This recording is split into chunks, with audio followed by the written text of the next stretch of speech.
tidak dites COVID juga adalah fakta. Entah bagaimana ceritanya orang yang sudah meninggal tapi masih dites COVID. Dua cerita tersebut bukan sebuah kebetulan belaka, bukan pula kelalaian atau kekhilafan oknum, tapi juga terjadi di banyak daerah dengan beragam modusnya. Saya juga menjadi saksi hidup bagaimana petugas kesehatan mendatangi rumah warga dan membujuknya untuk setuju di-COVID-kan.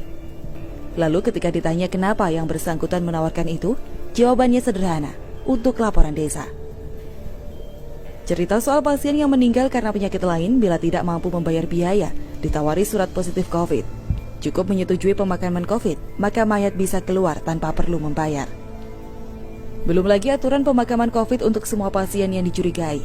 Bahkan meski tidak ada gejala pun divonis dicurigai COVID, sehingga pemakamannya harus sesuai aturan COVID. Beberapa hari setelahnya, hasil tes keluar dan ternyata negatif. Berapa banyak mayat yang dimakamkan sesuai standar COVID, tapi hasil tesnya ternyata negatif? Banyak. Lalu apakah setelah itu lingkungan sekitar tahu bahwa ternyata hasilnya negatif? Tak banyak. Ini seperti hoax yang terlanjur menyebar. Klarifikasi dan permintaan maaf tak akan pernah cukup menjangkau semua orang yang sudah menerima info hoax tersebut. Berbulan-bulan kita melakukan protes.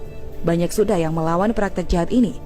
Lalu kemarin, akhirnya Muldoko mau ikut menyuarakan, meminta pihak terkait untuk tidak memaksakan status COVID ke pasien yang sebenarnya non-COVID. Bagi saya ini jelas angin segar, angin perubahan yang langsung terdengar dari kepala kantor staf presiden. Harapannya semoga para tenaga medis yang nakal mulai tobat, mulai takut untuk main-main dengan status COVID. Tapi selanjutnya pemerintah juga perlu mencari tahu akar permasalahannya. Teguran kepada pihak rumah sakit dan tenaga medis tidak akan pernah cukup kalau kita tak paham masalah yang memotivasinya. Coba jelaskan ke publik, atau minimal cari tahu, kenapa ada pemburuan pasien dan mayat COVID? Kenapa ada tenaga medis yang mengincar penambahan pasien COVID? Kenapa ada tenaga kesehatan yang mengincar warga dengan penyakit bawaan dan menahun untuk diperiksa dan dipaksa COVID? Sebenarnya ada apa dengan mereka? Apa motivasinya? Tidak mungkin mereka melakukan ini tanpa alasan yang jelas. Memang sudah banyak kabar dan desas-desus terkait motivasi dan alasan tenaga medis bertindak nakal. Tapi tetap saja ini harus dikonfirmasi karena berkaitan dengan perbaikan kebijakan. Pada intinya kondisi kita sudah krisis, masyarakat sudah menjerit. Sementara di level kebijakan dan wilayah medis masih banyak permainan dan akal-akalan. Bagi pejabat dan profesi tertentu yang punya pendapatan tetap setiap bulan dan kini mendapat subsidi, mungkin COVID ini tak mengganggu kehidupan mereka. Kebutuhan pokok tetap terpenuhi. Tapi cerita para pekerja swasta tidak sebatas masalah PHK.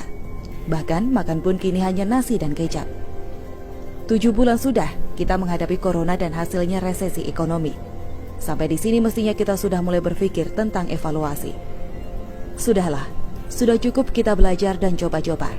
Data yang dikumpulkan sudah sangat lengkap untuk membuat perubahan. Untuk apa rapid test perjalanan? Kalau itu hanya untuk menjual paksa alat kesehatan, tidak akurat pula. Untuk apa membuat pemakaman khusus COVID?